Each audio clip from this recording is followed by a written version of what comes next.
আসসালামু আলাইকুম।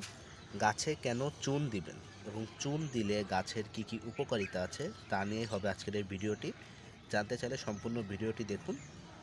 বিশেষ করে আম গাছে, লেবু গাছে কিন্তু আটা ঝরা রোগ হয়, অর্থাৎ গাছের কাণ্ড থেকে আটা বের হয়। ধীরে ধীরে চলতে থাকলে আপনার এই কাণ্ডটা শুকিয়ে যায় এবং গাছটা কিন্তু মারা যায়। এমনভাবে আমার একটা লেবু গাছ মারা গিয়েছে, একটা আম গাছ মারা যাওয়ার পথে। এটা থেকে বাঁচার জন্য আপনারা বাজার থেকে পানে খাওয়া এই চুন কিনে নিয়ে আসবেন। এটা আমার 10 টাকা নিল, এমন 5 থেকে 10 টাকা নেবে।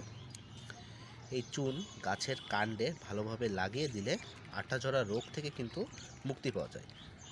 এছাড়াও চুনে থাকে ক্যালসিয়াম, যা গাছের জন্য অনেক উপকারী।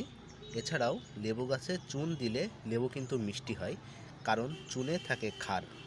আর এই ক্ষার লেবুর অ্যাসিডের সাথে মিশে অ্যাসিডকে দমন করে এবং লেবুটা মিষ্টি করে। তো কীভাবে গাছে চুন দিবেন আজকে দেখাবো, চলুন। এই যে আমার লেবু গাছ, এটা একটা কমলা লেবু গাছ। এই গাছে আমি এখন চুন দিব।